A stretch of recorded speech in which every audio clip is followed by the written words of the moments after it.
Hi Leo, February 2026, buwan ng pag-ibig, Feb-ibig. Kuha tayo ng ilang guidance, advice, messages para sa inyo. Love reading guys. Energy check tayo. Kamusta kayo Leo? Anong kailangan nyong marinig? Anong aasahan nyo this month? Kamusta ang inyong mga puso?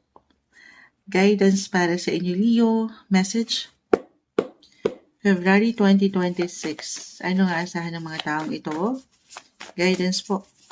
Naway maging straightforward tayo. Leo energy, February 2026, pagdating sa kanilang mga buhay, relasyon, pag-ibig. Kamusta po ang mga Leo? Actually, unang talon. This is a sign of Leo. Nag-reverse lang, okay? Hindi ibig sabihin hindi na agad okay. Kapag kayo'y nakakita kay Moonchild ng mga reversal na baraha, meron lamang po itong kalakip na mensahe. Pero kita mo may leon dyan. Bilang mga lion, Leo. The King of Wands. This is a Leo sign. Kayo na agad yan. Kayo na agad. Tayo pa live na live ha. This is the 10 of Swords, reverse. Paisa-isa, Leo energy po. February 2026, ano nga asahan ng mga taong ito pagdating sa kanilang mga buhay, pag-ibig? The Magician. Again, hindi ibig sabihin hindi agad okay. Kapag nakabaliktad ng baraha, ayan, dalawa na. Akala ko pa isa-isa eh. Kahit pa tayo, may mga hugot akong nakikita dito. Guidance para sa mga Leo. Advice po. 5 of Cups, 5 of Swords. Okay, add pa ako ha. 7 of Wands. Leo energy, ano pang kailangan marinig ng mga taong ito? 3 of Cups.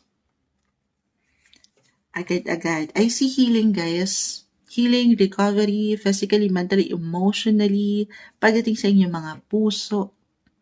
Bilang love reading tayo. Yes. Para bang meron ako nakikitang parang something fresh. Something fresh. Yes, something will end for some of you to make room for something new. Hindi kailangan katakutan, laliman yung salitang ends, endings. The 10 of Swords po kasi naka-reverse. In a way, this is something for some of you, tayo po ay general reading, especially kung meron kayong mga pinagdaanan na hindi kagaanan nitong mga nakalipas na linggo or buwan. Ayan, this time mas may kaalwanan. I-claim natin na mas, kumbaga merong improvements sa connection, relationship, especially for couples or married. Or, kumbaga, patuloy na sinusubok ng ilang pagkakataon sa relasyon. Although, dyan pa rin merong hugot, parang higit kayong maaaring maging sensitive, conservative, emotional, extra sensitive ang Leo, ngayong Feb-ibig. Yes po. Pero I feel naman na merong pwedeng or nais na bumawi mula saan sa ilang pagkukulang or pagkakamali. For some of you, Leo, ha? Yes, para bang, or maybe ito yung pinaka-advice po para sa connection nyo, couples, in a relationship, agad-agad yung nakita natin. Balance, honesty, yung pagiging transparent, yung pag-iwan ng proteksyon sa relasyon, Leo. May chance pa po ha, if ever andito kayo sa posesyon sa relationship na hindi okay, na parang nagiging malabo. I see healing again, pero depende po ito, ang bawat isa ay magkakaiba sa kung paano kayo mag-heal, kahit pare-pareho kayo ng sign, Leo, magkakaibang bawat isa. Okay? Very private lang marahil, low-key, ang buwan ng Feb-ibig for some of you, maaring merong bumawi, okay, sa kanyang paraan, paano siya magbibigay sa inyo ng something enerhiya na alam niyang kahit paano mapunan yung ilang naging pagkukulang. May hugot, no?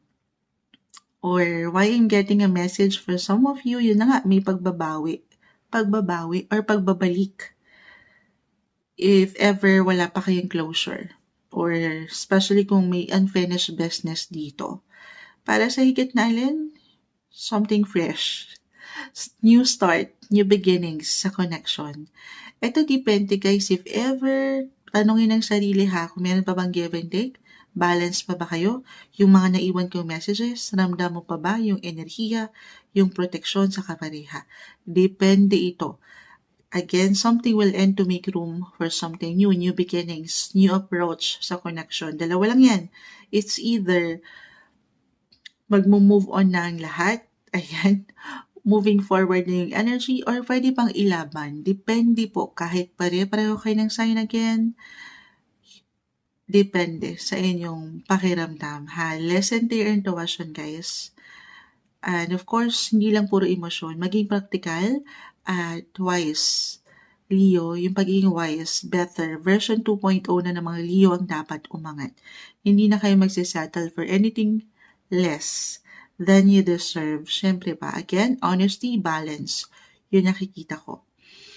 Healing. Healing, guys. More on self-care tayo, self-love, ha? Know your worth sa connection na ito, na merong give and take. Oo.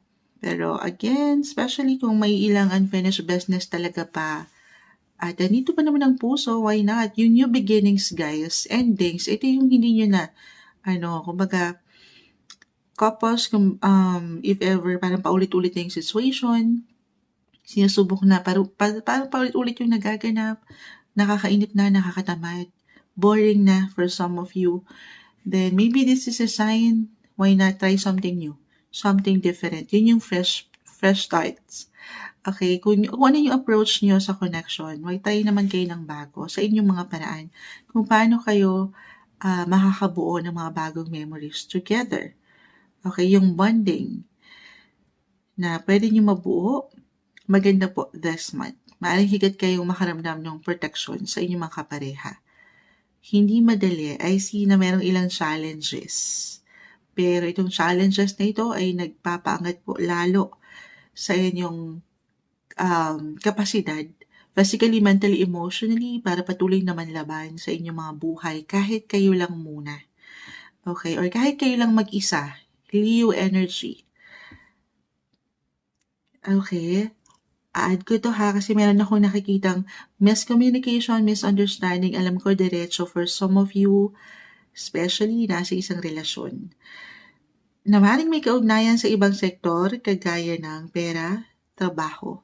So baka ma-divert yung energy sa relasyon, magsabay ang pag-init ng ulo, meron kasi nag-iinit ang ulo dito.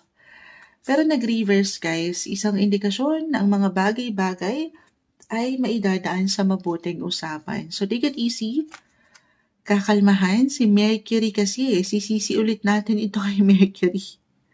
Mercury drug, hindi. Kailangan nyo ng gamot sa sakit ang ulo nyo eh. Hindi. Mercury is all about communication, guys.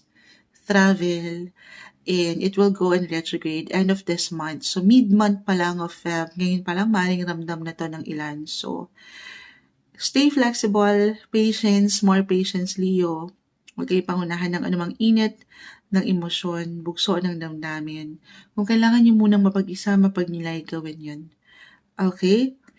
Single. Paano naman kaming single, Moonchild? Ito na nga, patawarin ha. Nauna kong i-mention yung nakuha natin yung energy ng nasa isang relasyon. Kung magiging open na kayo, ito na nga, sa IC healing, new beginnings, someone new. Meron. Kahit over the net, guys. Pero I see kasi for some, ito depende nga eh. Lalo kung dumaan kayo sa heartache, heartbreak, or meron kayong ilang iniinda ngayon, physically, mentally, emotionally, hindi nagiging ready. February energy tayo, guys. Ngayong buwan lang naman to. Kung hindi kayo handa totally to connect, the Three of Cups kasi nag-reverse. Parang medyo low-key lang, private lang, tahimik lang ang pag-ibig ko, Moonchild. Huwag niyong pilitan kung hindi pa handa, okay? Kasi yung mga pinipilit na mimilipit, charot, hindi. Take it easy lang. Go with the flow. Huwag niyong bigyan ng control. Let things flow naturally sa inyong mga buhay, pag-ibig, single. But I see chance kung talagang ready na. Kasi I see new beginnings, new opportunity, new love interest. Again, depende. Tayo ay general message. Kung ready na to mingle, why not? Be open sa ilang connections pagdating sa friendship. Yes, teammates, workmates, ayan. Or, nag-highlight ang communication po, internets. Maaring meron kayong maka-heart to heart na pagdating sa conversation, pag-uusap. Meron kayong the magician, parang maging magnetic, parang maging magnet, love magnet. So, reversal tayo ha. Kayo tong mahihila ng enerhiya ng isang tao na parang sandali, parang may something sa kanya na gusto mo pang kilalanin or siya ito sa'yo. Okay, or pareho naman kayo. Yes. Be open kung talagang handa na. Mayroong paraan, guys. Put yourself out there. Of course, maring may ilang tao sa paligid, may ilang suporta na pwede siyang magbigay daan patungo kay the one. This is about your friendship, social groups. Pero nag-reverse kasi marahil para sa ilan po ay huwag niyo ipilit ha kung hindi pa handa. Kasi sabi ko nga sa inyo, baka mamilipit. Balance at sabi ko, honesty. Pagiging transparent.